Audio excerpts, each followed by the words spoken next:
Hello साथियों, स्वागत है आपका हमारे इस YouTube channel study bye Shivam sir. तो आज हम आप लोगों को पढ़ाने जा रहे हैं कक्षा 11th का गणित, वो भी अध्याय 1। यानी क्लास 11th में जो आपका अध्याय 1 है उसमें हम क्या पढ़ेंगे? सेट। क्या पढ़ेंगे? सेट। और सेट पढ़ने से पहले हम ये समझ लेते हैं कि हम कक्षा 10th में क्या पढ़े हैं, यानी क्लास 10th में क्या पढ़े हैं। तो देख लीजिए, तो क्लास 10th में हम क्या क्या पढ़े थे। यानी चैप्टर नंबर जो 1 है आपका, वो क्या था? वास्तविक संख्याएं। और चैप्टर नंबर 2 में क्या था? बहुपद। चैप्टर नंबर 3 में क्या था? दो चर वाले रैखिक समीकरण युग्म। और चैप्टर नंबर 4 क्या था आप लोगों का? द्विघात समीकरण। एंड चैप्टर नंबर 5 क्या था? त्रिभुज। और चैप्टर नंबर 7 निर्देशांक ज्यामिति। फिर चैप्टर नंबर 8 में हम लोग क्या पढ़े थे? त्रिकोणमिति। और चैप्टर नंबर जो 9 था वो क्या था? त्रिकोणमिति के कुछ अनुप्रयोग। और चैप्टर नंबर 10 क्या है? वृत्त। और 11 वृत्तों से संबंधित क्षेत्रफल था। और जो कि चैप्टर नंबर 12 क्या था? पृष्ठीय क्षेत्रफल और आयतन था। चैप्टर नंबर 13 क्या था? सांख्यिकी। और चैप्टर नंबर 14 क्या था? प्रायिकता। तो ये सभी सारे चैप्टर हम क्लास 10th में पढ़ चुके हैं। तो अब हम लोग क्लास 11th में क्या क्या सारा टॉपिक पढ़ेंगे उसको भी हम पूरा ओवरऑल देख लेते हैं। तो क्लास 11th का जो पहला आपका अध्याय है वो क्या है? समुच्चय। चैप्टर नंबर 1 क्या है? समुच्चय। फिर आपका चैप्टर नंबर 2 जो है संबंध एवं फलन। 3 त्रिकोणमिति फलन। और चौथा जो है गणितीय आगमन का सिद्धांत। और 5वीं चैप्टर आपका जो है सम्मिश्र संख्याएं और द्विघात समीकरण। और 6वां रैखिक समीकरण। एंड 7वां जो है आपका क्या है? क्रमचय और संचय। और 8वीं चैप्टर द्विपद प्रमेय। और 9वां चैप्टर जो है अनुक्रम तथा श्रेणी था। ठीक इसी प्रकार 10वां जो है आपका सरल रेखाएं हैं। और 11th में हम लोग क्या पढ़ेंगे? शंकु परिच्छेद। और 12th में क्या पढ़ा जाएगा? त्रिविमीय ज्यामिति का परिचय। और चैप्टर नंबर 13 है आपका क्या है? सीमा और अवकलज। और चैप्टर नंबर 14 आपका यही है गणितीय विवेचन। और चैप्टर नंबर जो 15 है आपका वो क्या है? सांख्यिकी। और चैप्टर नंबर 16 आपका क्या है? प्रायिकता। तो क्लास 11th में आपका यही सारा टॉपिक है। अब जरा क्लास 10th और क्लास 11th से कंपेयर कर लीजिए, कौन कौन सा टॉपिक आपका मैच कर रहा है और कौन कौन सा टॉपिक आपका मैच नहीं कर रहा है। तो ऐसे भी देखा जाए तो आपका ये जो सांख्यिकी और प्रायिकता है, यही दोनों चैप्टर आपके मिल रहे हैं। और जो सांख्यिकी प्रायिकता है क्लास 10th में हम थोड़ा बेसिक चीज़ें जानकारी लिए थे, लेकिन क्लास 11th में उससे ज़्यादा पढ़ेंगे। ठीक। और क्लास 11th में ऐसा कोई टॉपिक नहीं है जो अगर हम 10th का ना पढ़े हो हमको समझ में ना आया हो। ठीक। तो इसमें क्लास 11th में कुछ टॉपिक जो है बहुत ही महत्वपूर्ण है। क्लास 11th में भी कुछ ऐसे टॉपिक है जो कि बहुत ही महत्वपूर्ण है। तो उस टॉपिक के बारे में हम लोग जान लेते हैं। जैसे कि पहला हो गया, पहला चैप्टर आपका क्या है? समुच्चय। समुच्चय भी आपका बहुत ही ज्यादा इम्पोर्टेंट है। अब समुच्चय के बाद क्या आ गया आपका? ये चैप्टर नंबर जो 2 है संबंध एवं फलन। संबंध एवं फलन ये भी बहुत ही इम्पोर्टेंट है। आप जब क्लास 12th में जाएंगे तो उसमें भी आपको मिलेगा क्या? संबंध एवं फलन। अब इसी के साथ साथ जब चैप्टर नंबर 3 को हम अध्ययन करेंगे तो चैप्टर नंबर 3 भी आपका क्या है? त्रिकोणमितीय फलन, जो कि ये भी इम्पोर्टेंट है। ठीक। तो चैप्टर नंबर 4 तो नहीं है, फिर भी पढ़ना तो पड़ेगा ही। अब इसके बाद क्या है? चैप्टर नंबर 7 क्रमचय और संचय। ये भी हमारा बहुत ही इम्पोर्टेंट है। अब इसके बाद सीमा और अवकलज हो गया साथियों। क्या हो गया? सीमा और अवकलज। फिर उसके बाद प्रायिकता। ठीक। तो हमको क्लास 11th में यही चैप्टर नंबर 16 तक पढ़ना है, वो भी 1 से लेकर 16 तक। एक बार हम पूरे चैप्टर को फिर से पढ़ देते हैं। समुच्चय, संबंध एवं फलन, त्रिकोणमितीय फलन, गणितीय आगमन का सिद्धांत, सम्मिश्र संख्या और द्विघात समीकरण, और क्या है रैखिक समीकरण, सातवां क्या है क्रमचय और संचय, और आठवां क्या है द्विपद प्रमेय, और नौवां क्या है अनुकरण तथा श्रेणी। और चैप्टर नंबर जो 10th है आपका सरल रेखाएं, और 11th क्या है शंकु परिचय, और 12th क्या है त्रिविमीय ज्यामिति का परिचय, और जो 13 चैप्टर है आपका सीमा और अवकलज है। चैप्टर नंबर 14 जो है गणितीय विवेचन, और चैप्टर नंबर जो 15 है सांख्यिकी, और चैप्टर नंबर जो 16 है प्रायिकता। तो क्लास 11th में ये सभी सारे जो टॉपिक है बहुत ही इम्पोर्टेंट है। अगर क्लास 11th का इन सारे टॉपिक को हमने पढ़ लिया तो क्लास 12th में हमको कोई दिक्कत नहीं होगी। तो सारे अध्याय को हम 1 by 1 करके पढ़ते हुए चले जाएंगे। तो चलिए हम अगले पेज पर आ गए हैं। तो अगला पेज आपका यही है कि हम पूरे प्रश्नावली 1 में क्या पढ़ेंगे, समुच्चय के बारे में। और समुच्चय के जो जनक है यानी फादर जो है वो कौन है, जॉर्ज कैंटर। और ये जो जॉर्ज कैंटर है ये एक जर्मन गणितज्ञ, यानी जॉर्ज कैंटर ने ही समुच्चय के बारे में सारा विवरण दिए थे। और इस पूरे अध्याय में हम पढ़ेंगे क्या, पहले एक बार हम इसके बारे में देख लेते हैं, यानी क्या क्या पढ़ना है हमको इस चैप्टर यानी समुच्चय में। तो क्या पढ़ेंगे, पहले हम समुच्चय और उसका निरूपण, समुच्चय और उसका निरूपण, फिर क्या पढ़ेंगे समुच्चय के प्रकार। और ये जो समुच्चय के प्रकार होते हैं ये कितने प्रकार के होते हैं। अब ऐसे में क्लास 11th में तो 3 ही प्रकार के होते हैं समुच्चय के प्रकार, लेकिन जब हायर क्लासेस में आप लोग जाएंगे तो समुच्चय के जो प्रकार होते हैं और बहुत सारे होते हैं।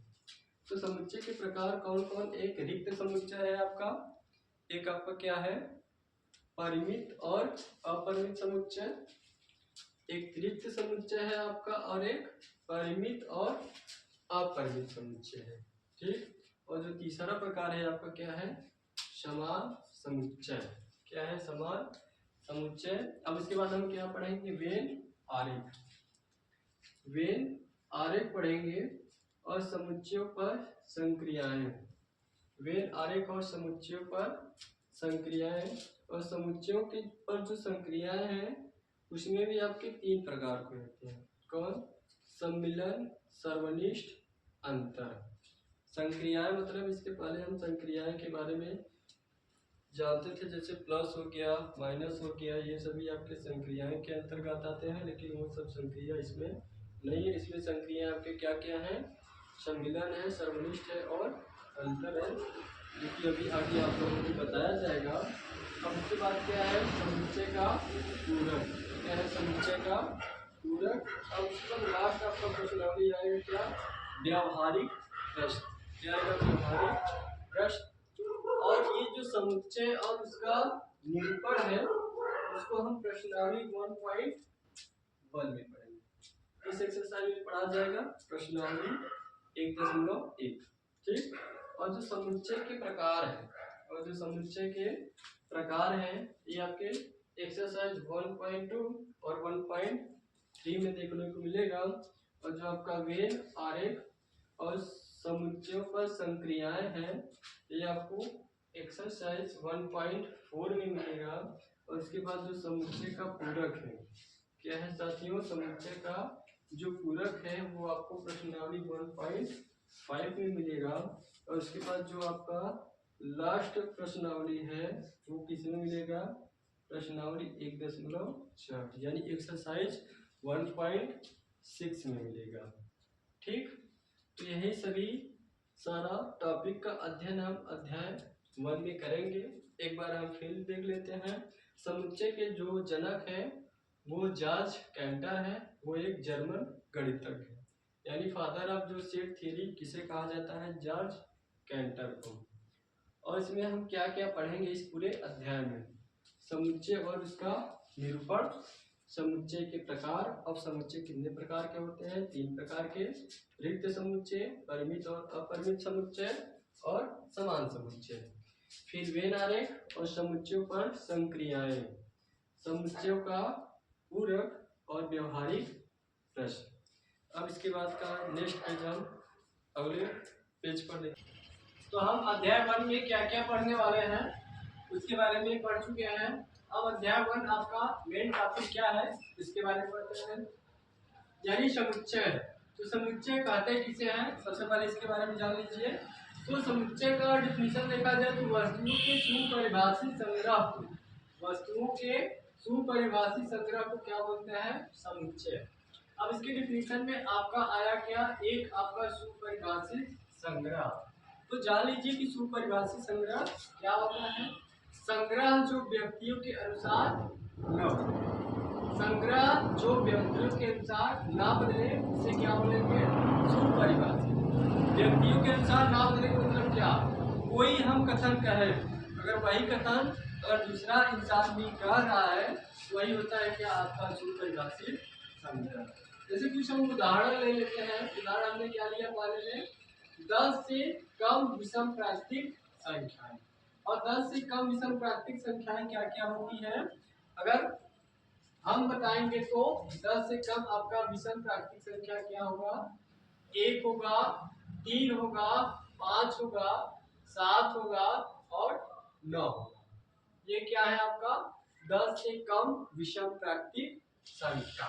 ठीक, अगर यही हम किसी और इंसान से पूछे तो वो भी बताएगा कि 10 से कम विषम प्राकृतिक संख्या है वो 1, 3, 5, 7, 9 ही बताएगी। चाहे जिससे भी पूछा जाए तो उसका जवाब आपका यही होगा। यानी ये जो कथन है आपका वो क्या है? सुपरिभाषित संग्रह है, क्योंकि यह दूसरे के अनुसार बदलेगा नहीं। तो इस क्या लिखेंगे? यह भी कथन हमारा क्या है? सुपरिभाषित संग्रह है। ठीक, यानी समुच्चय हम उसे बोलते हैं, वस्तुओं के सुपरिभाषित संग्रह को समुच्चय कहते हैं। सुपरिभाषित संग्रह मतलब जो व्यक्तियों के अनुसार ना बदले उसे ही कहा जाता है क्या? सुपरिभाषित संग्रह। नेक्स्ट एग्जांपल ले लीजिए। एग्जांपल क्या है? 5 सबसे अच्छे अभिनेता के नाम। अब देखिए 5 सबसे अच्छे अभिनेता, तो जो अभिनेता होते हैं सबके अनुसार तो अलग अलग होता है। किसी को अमिताभ बच्चन पसंद है, तो किसी को गोविंदा पसंद है, तो किसी को मिथुन चक्रवर्ती पसंद है।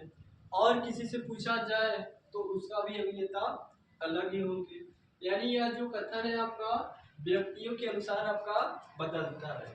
और जब व्यक्तियों के अनुसार आपका बदलता रहेगा तो यह आपका सुपरिभाषित संग्रह नहीं होगा। ये जो संग्रह है आपका वह सुपरिभाषित नहीं है, यह सुपरिभाषित संग्रह नहीं है। सुपरिभाषित संग्रह नहीं है। क्यों नहीं है? क्योंकि यह व्यक्तियों के अनुसार बदल रहा है। ठीक, हमने एक और एग्जांपल लिया। एग्जांपल क्या लिया? अंग्रेजी वर्णमाला के स्वर। अंग्रेजी वर्णमाला के स्वर। तो अंग्रेजी वर्णमाला के स्वर लीजिए। तो अंग्रेजी वर्णमाला के स्वर लेंगे तो जैसा कि आप लोग जानते हैं अंग्रेजी वर्णमाला में कुल 5 ही स्वर होते हैं। कौन कौन सा? ए, ई, आई, ओ, यू, यही होता है। इसके सिवा कुछ और होता है? नहीं होता है। जो हमने बताया कि अंग्रेजी वर्णमाला के जो स्वर 5 होते हैं, अगर किसी और पर्टिकुलर इंसान से पूछा जाए तो वह भी उसका भी जवाब यही होगा क्या? ए, ई, आई, ओ, यू। तो यह भी जो आपका संग्रह है यह क्या है? सुपरिभाषित। मतलब यह व्यक्तियों के अनुसार बदलेगा नहीं। और जब व्यक्तियों के अनुसार बदलेगा नहीं तो यह सुपरिभाषित संग्रह होगा और यह भी आपका समुच्चय है। ठीक, अब फिर नेक्स्ट ले लीजिए संख्या 12 के अभाज्य गुणनखंड।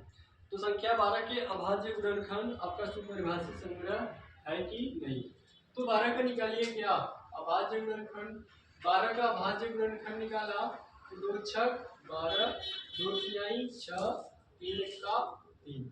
तो 12 का गुणनखंड क्या है? अभाज्य 2 गुणे 2 गुणे 3। तो क्या लिखेंगे हम 12 के अभाज्य गुणनखंड? इसमें लिख लिया क्या हमने, मझले ब्रैकेट में एक 2 लिखा और एक 3 लिखा।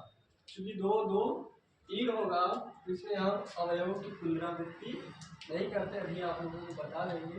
तो संख्या 12 के अभाज्य गुणनखंड क्या है? 2 और 3। अगर किसी और इंसान से पूछा जाए संख्या 12 के अभाज्य गुणनखंड बताइए, तो अगला इंसान भी यही बताएगा, क्या? 2 और 3।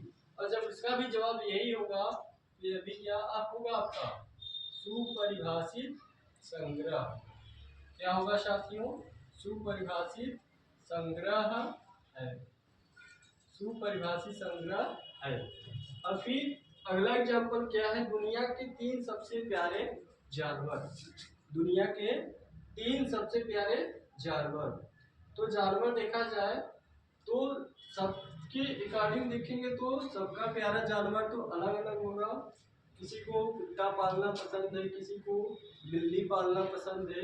तो तमाम प्रकार के प्यारे जानवर सबके अकॉर्डिंग अलग अलग होंगे। तो यह भी आपका सुपरिभाषित संग्रह के अंतर्गत नहीं होगा। तो यह क्या है आपका सुपरिभाषित संग्रह नहीं है। अब नेक्स्ट देख लीजिए समीकरण x स्क्वायर माइनस 9 बराबर 0 के हल। अब इस समीकरण को हम हल करेंगे तो x की कुल कितने वैल्यू निकलेगी? 3 निकलेगी। तो हम हल करके देख लेते हैं।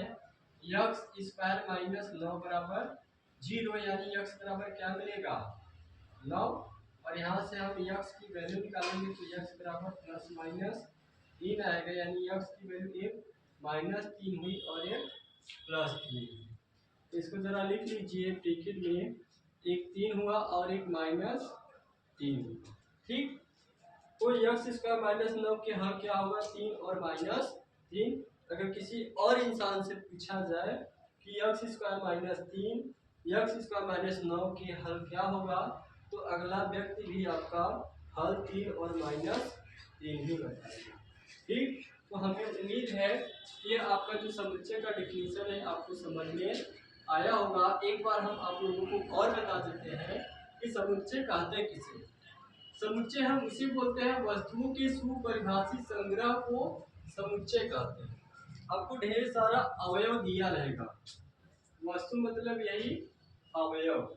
आपको ढेर सारा अवयव दिया रहेगा और उसी अवयव को देखना है कि वो हमारा सुपरिभाषित संग्रह है कि नहीं। अगर वह वस्तु या फिर अवयव आपका सुपरिभाषित संग्रह के अंतर्गत आएगा तभी वह समुच्चय आपका होगा। तो वस्तुओं के सुपरिभाषित संग्रह को समुच्चय कहते हैं। अब इसमें सुपरिभाषित संग्रह क्या है? तो सुपरिभाषित संग्रह किसे बोलते हैं? यानी ऐसा संग्रह जो व्यक्तियों के अनुसार न बदले। एक व्यक्ति वो कथन कहे तो दूसरे व्यक्ति से पूछा जाए तो सेम चीज वो भी कहे, तो उसे ही हम बोलते हैं सुपरिभाषित संग्रह। और सुपरिभाषित संग्रह को समझने के लिए हमने कुछ एग्जाम्पल लिया, जैसे 10 से कम विषम प्राकृतिक संख्याएं। तो 10 से कम विषम प्राकृतिक संख्या आपका 1, 3, 5, 7, 9 होता है। किसी और से भी पूछा जाए तो उसका भी जवाब यही आएगा। इस प्रकार यह जो आपका कथन है वो क्या है? सुपरिभाषित संग्रह के अंतर्गत आएगा। इस प्रकार यह भी समुच्चय आपका माना जाएगा।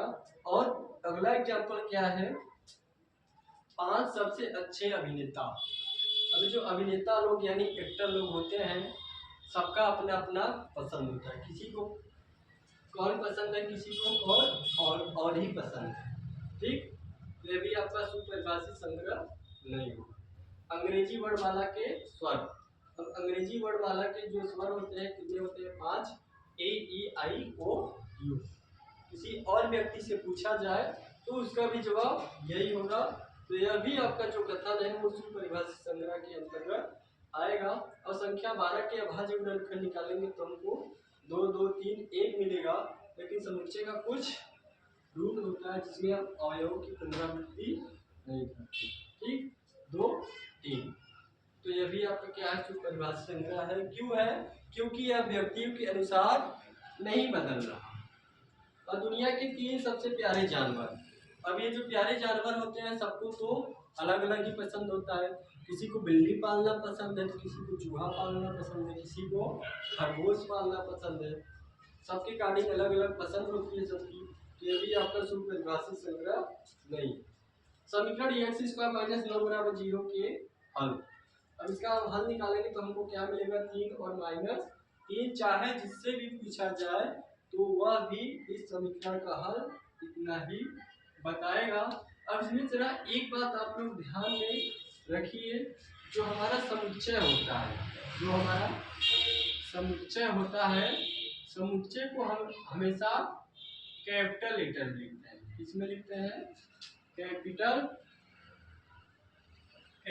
लेटर में लिखते हैं। और जो आपका अवयव होता है, जो आपका अवयव होता है इसको हम स्मॉल लेटर में लिखते हैं। इसमें लिखते हैं साथियों स्मॉल लेटर।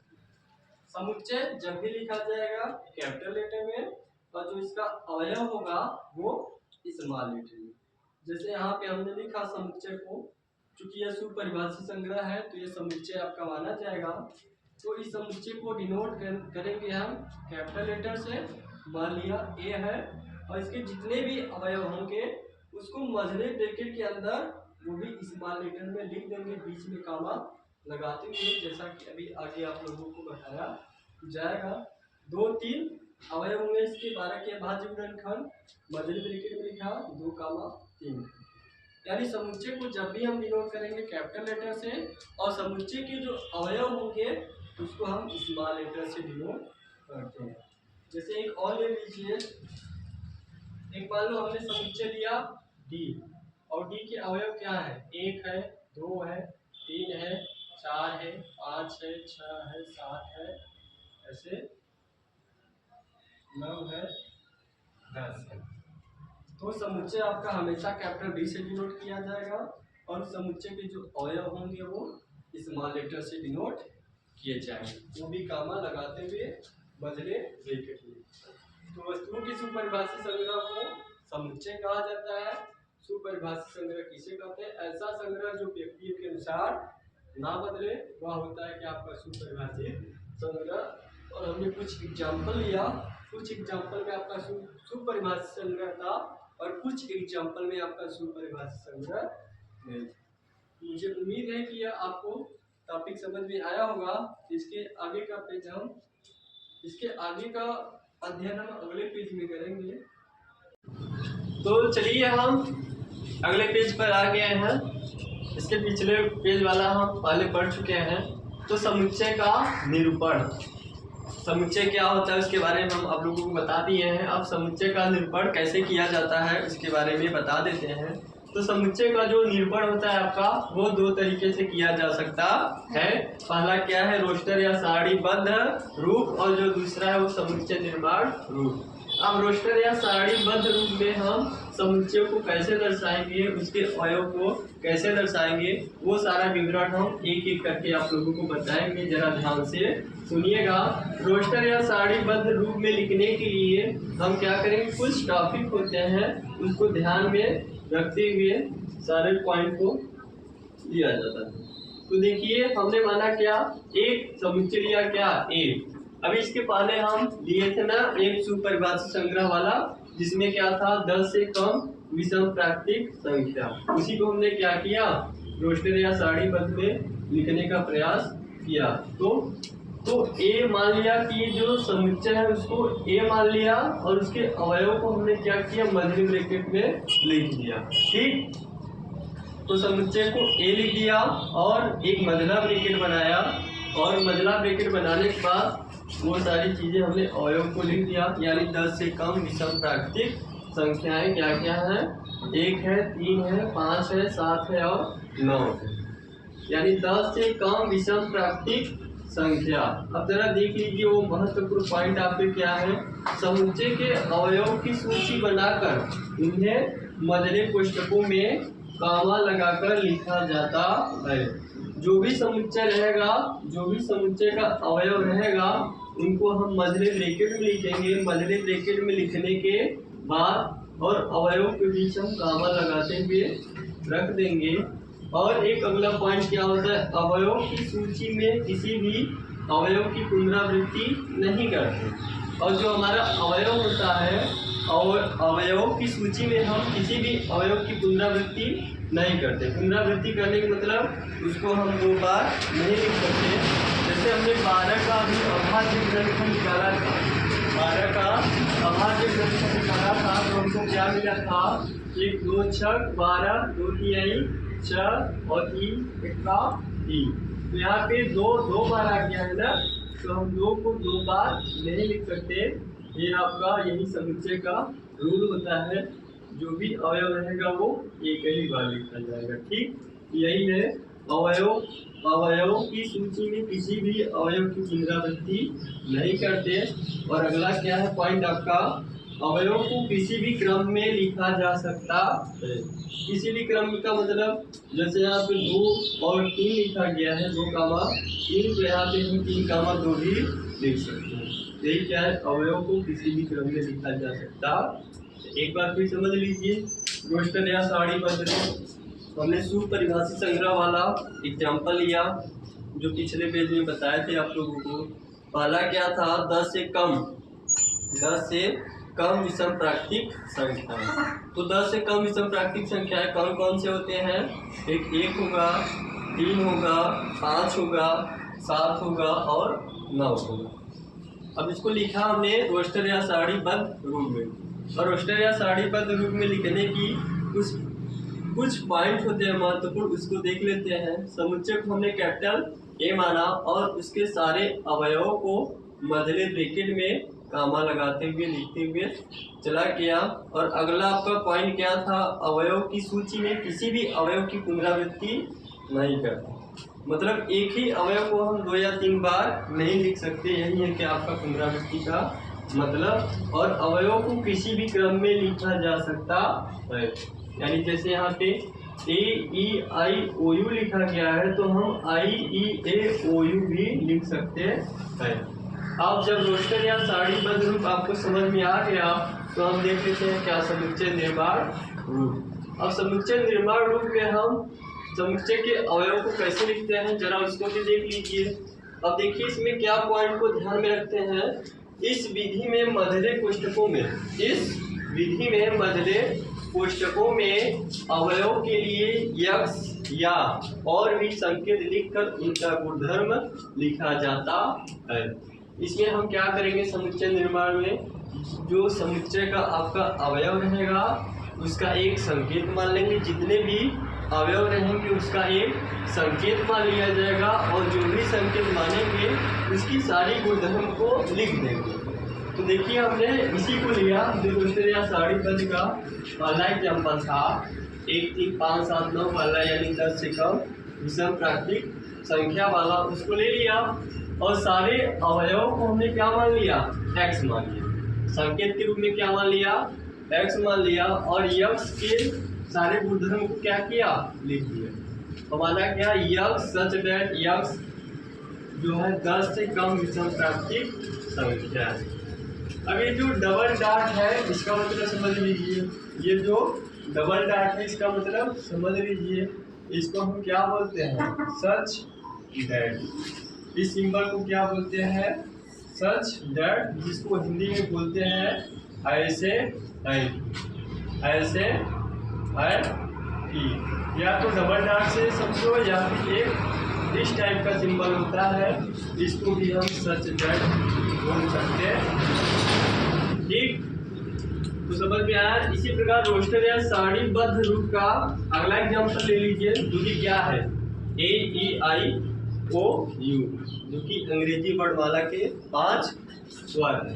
ठीक, तो अंग्रेजी वर्णमाला के 5 स्वर कौन कौन से हैं, AEIOU। अब उसको जरा समुच्चय निर्माण रूप में लिखिए।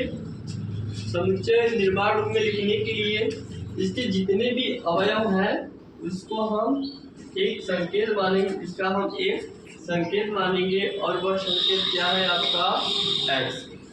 उस अवयव को संकेत के रूप में मानने के बाद उसके सारे गुणधर्म को लिख लिया, यानी एक्स सच दैट एक्स ऐसे है कि अंग्रेजी वर्णमाला के स्वर है। अब नेक्स्ट क्या है आपका, 3 - -3। अब 3 - -3 कहाँ से आया, इसका देख लेते हैं एग्जाम्पल कैसे पाए। अभी जो हमने सुपरिभाषी संग्रह वाला एग्जाम्पल लिया था उसी में का था, जो कि क्या था, यक्स स्क्वायर माइनस 9 बराबर 0। और जब हम इसको हल करेंगे तो यक्स बराबर क्या मिलेगा 9 और यक्स बराबर क्या आएगा प्लस माइनस 3, यानी एक प्लस 3 होगा और एक माइनस 3 होगा। यानी इसके अवयव क्या होंगे, एक 3 होगा और एक माइनस 3 होगा। तो क्या किया, पहले समुच्चय को कैपिटल सी मान लिया। अब इसको तो चाहे हम 3 का माइनस 3 को इतना भी लिख सकते हैं, यानी x such that x square जो है 9 के बराबर है। और जो डी वाला एग्जाम्पल लिए थे हम 2 कामा 3 और ये डी वाला एग्जाम्पल एक आपका द्विघात समीकरण दिया था, उसको हल करने के बाद हमने क्या निकाला था मूल, जो कि 2 और 3 आया था। तो इसको हम समुच्चय निर्माण रूप में कैसे लिखेंगे, इसके 2 ही अवयव हैं 2 और 3। तो अवयव को हमने क्या माना, संकेत के रूप में यक्स माना, और फिर यक्स का जितने भी गुणधर्म है उन गुणधर्म को हमने लिख दिया। यानी यक्स सच दैट यक्स ऐसे है कि संख्या 12 के अभाज्य गुणनखंड है, संख्या 12 के अभाज्य गुणनखंड है। सॉरी, ये द्विघात समीकरण का नहीं हल है, ये किसका है, 12 के अभाज्य गुणनखंड का। ठीक, तो हमें उम्मीद है कि आप लोगों को यह समझ में आया होगा। एक बार और देख लीजिए समुच्चय का निरूपण कैसे किया जाता है, रोस्टर या सारणीबद्ध रूप से और समुच्चय निर्माण रूप से। तो रोस्टर या सारणीबद्ध रूप में लिखने के लिए हम कुछ बातों को ध्यान में रखते हैं। वो बात क्या है, कुछ हमने एग्जाम्पल लिया जो कि पहले बता चुके हैं, 10 से कम विषम प्राकृतिक संख्याएं। तो 10 से कम विषम प्राकृतिक संख्याएं 1 है, 3 है, 5 है, 7 है, 9 है। समुच्चय को लिखेंगे कैसे, वो भी रोस्टर या सारणीबद्ध रूप में। पहले जो भी समुच्चय रहेगा उसको कैपिटल ए मान लेंगे और उसके जितने भी अवयव रहेंगे उसको स्मॉल लेटर में लिखेंगे। स्मॉल लेटर लिखने के बाद बीच में कामा लगाते हुए चले जाएंगे, और इसी का रोस्टर या सारणीबद्ध रूप से हम समुच्चय निर्माण रूप में भी कन्वर्ट कर सकते हैं, जो कि क्या था आपका 1, 3, 5, 7, 9, जो कि 10 से कम विषम प्राकृतिक संख्याएं हैं। तो इन सारे अवयवों को हम एक संकेत के रूप में यक्स मान लेंगे। मानने का तो आप y, z, p, q, r भी मान सकते हैं।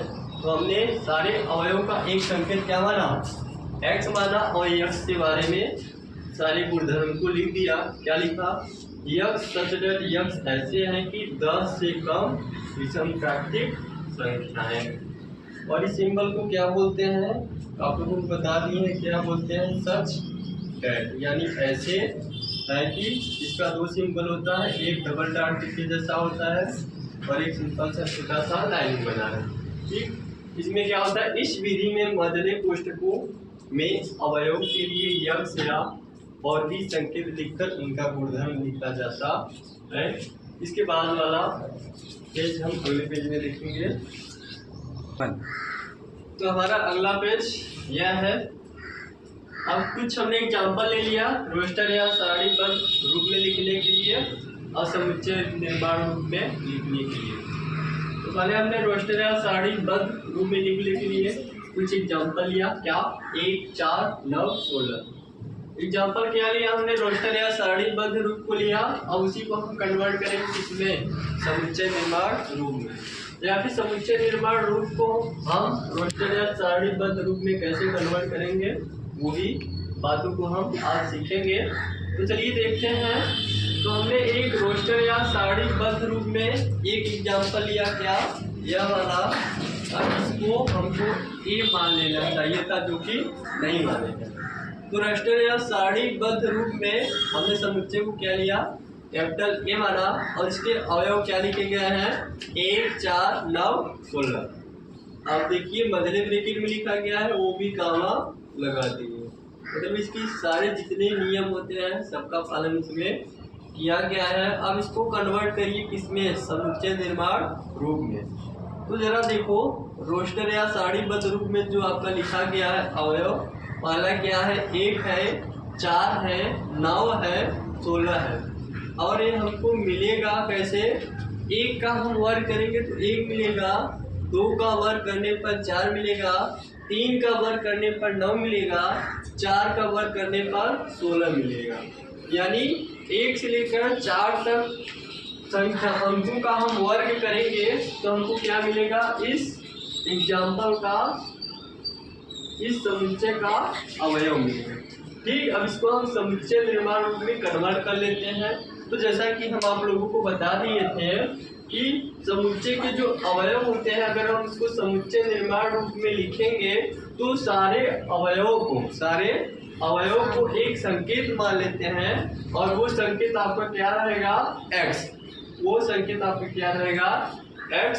और यही जो यक्ष है इन सारे अवयव को दिखाएगा। तो हमने माना क्या? आपका समुच्चय वही कैपिटल A से दिखाया गया है और उनके अवयव x मान लिए। और यही यक्ष सच दैट, यानी यक्ष ऐसे है कि यक्ष जो है 5 से छोटी प्राकृतिक संख्याओं का वर्ग है कि नहीं? 1, 4, 9, 16 जो है 5 से कम प्राकृतिक संख्याओं का वर्ग है। तो हमने क्या किया? रोस्टर से किसमें लिखा? समुच्चय निर्माण रूप में। अब चाहेंगे तो हम समुच्चय निर्माण रूप से रोस्टर रूप में भी लिख सकते हैं।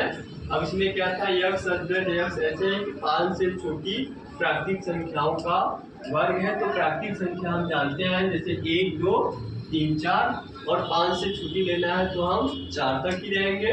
और संख्याओं का वर्ग मतलब जो प्राकृतिक संख्या रहेगा उसका वर्ग कर देंगे और वर्ग करने के बाद रोस्टर का जो रूल और नियम होता है सारे को पालन करके दिखा देंगे। फिर नेक्स्ट क्या था आपका रोस्टर में? AEIOU, क्योंकि इसको मान लीजिए B है क्या? AEIOU मध्य ब्रैकेट में लिखा गया है और सारे अवयवों के बीच गामा लगाया गया है। अब रोस्टर से हम क्या करेंगे? समुच्चय निर्माण रूप में कन्वर्ट करेंगे। तो यही सारी चीजों को हम समुच्चय निर्माण रूप में व्यक्त करेंगे। तो क्या करेंगे? इसके जितने भी अवयव हैं हम क्या करेंगे? इसके सारे अवयव को एक संकेत मान लेंगे। इन सारे अवयव का एक संकेत मान लेंगे। संकेत क्या माना हमने? x माना। और जो संकेत मानेंगे उसी संकेत के बारे में हम सारा गुणधर्म लिख देंगे।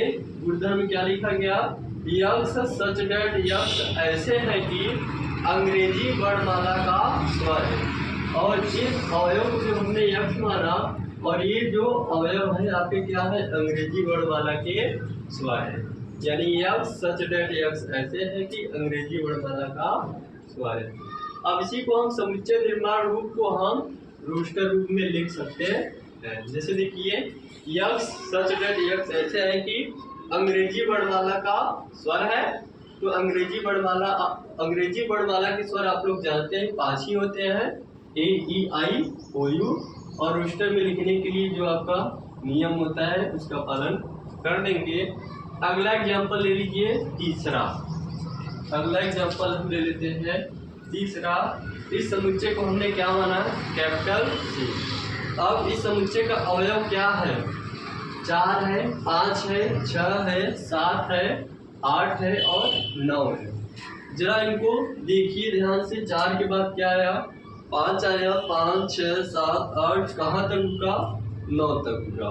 अब इस रोस्टर या सारणीबद्ध रूप को हम किसमें कन्वर्ट करेंगे? समुच्चय निर्माण रूप में। तो कन्वर्ट करिए। तो करेंगे क्या? सारे अवयव का एक संकेत लेंगे। संकेत के रूप में हमने क्या लिया? x। और जो भी संकेत लिया जाएगा जैसे संकेत के रूप में क्या है? 4 नहीं, अवयव क्या है? 4, 5, 6, 7, 8, 9। इन सारे अवयवों को एक संकेत के रूप में दर्शाएंगे तो संकेत आपका क्या माना गया? x माना गया। अब यक्ष को जो हम माने हैं उसके सारे गुणधर्म को लिख लेते हैं। और यक्ष है क्या? यक्ष सच दैट यक्ष ऐसे है कि 3 से बड़ी और 10 से छोटी, 3 से बड़ी है और 10 से छोटी प्राकृतिक संख्या है। तो सेम चीज जो यह है वो ये भी है। ये आपका रोस्टर या सारणीबद्ध रूप है और लेकिन यह क्या है, समुच्चय निर्माण रूप है। और इस समुच्चय निर्माण रूप को भी हम रोस्टर रूप में लिख सकते हैं। पहले इसको देखेंगे। यक्स सच दैट यक्स ऐसे है कि 3 से बड़ी और 10 से छोटी प्राकृतिक संख्या। तो यक्स जैसा कि आप लोग जानते हैं, यक्स जो रहता है समुच्चय का अवयव ही रहता है, उसी के बारे में बताया गया है, यानी संकेत लिया गया है। अब हमको अवयव क्या लिखना है, 3 से बड़ी और 10 से छोटी। तो 3 से बड़ी क्या है, 4, 5, 6, 7, 8, 9। ठीक, तो ये हुआ आपका ये। इसमें कुछ और बातें होती हैं जिसको हम जान लेते हैं। महत्वपूर्ण पॉइंट क्या होता है, अवयव है, सदस्य है, में है, तीनों का मतलब एक ही है। चाहे तो आप अवयव है बोलिए, या तो सदस्य है बोलिए, या फिर में है बोलिए, या फिर इसको इंग्लिश में बोला जाएगा क्या, बिलोंग्स टू। अवयव है, सदस्य है, में है, बोलने से अच्छा है क्या, बिलोंग्स टू। अब अवयव नहीं है, सदस्य नहीं है, में नहीं है, इसको इंग्लिश में क्या बोलेंगे, डज नॉट बिलोंग टू। अब इसका मतलब क्या है बता देते हैं आप लोगों को। जैसे हमने एक समुच्चय लिया, क्या, ए लिया, और समुच्चय ए के अवयव क्या क्या है, ए, ई, आई, ओ, यू। तो जरा एक अवयव देखो, एक अवयव देखो, एक अवयव देखिए, ए जो है, स्मॉल ए जो है, इस समुच्चय का सदस्य है। अब यहाँ पे इस समुच्चय को आप कैपिटल डी कर लीजिए। ठीक, ये जो आपका स्मॉल ए है, यानी ये जो अवयव ए है, इस समुच्चय डी का सदस्य है। तो हम इसको लिखेंगे क्या, ए बिलोंग्स टू डी, यानी अवयव ए समुच्चय डी का सदस्य है। ठीक, अब जैसे ई जो है इस समुच्चय में है, तो इसको क्या लिखेंगे, ई बिलोंग्स टू डी। और आई भी इस समुच्चय में है, तो क्या लिखेंगे, आई बिलोंग्स टू डी। और आपका ओ भी इस समुच्चय में है, तो क्या लिखेंगे, ओ बिलोंग्स टू डी। या फिर ओ सदस्य है किसका, डी का, ए सदस्य है किसका, डी का, ई अवयव है किसका, डी का, आई अवयव है किसका, डी का। अवयव सदस्य में है बोलने से अच्छा है कि ए बिलोंग्स टू डी बोलते, और small E belongs to capital D बोलते, आई बिलोंग्स टू डी बोलते, ओ बिलोंग्स टू डी बोलते। या फिर एक और बच्चा, इसको भी ले लीजिए, यू बिलोंग्स टू डी।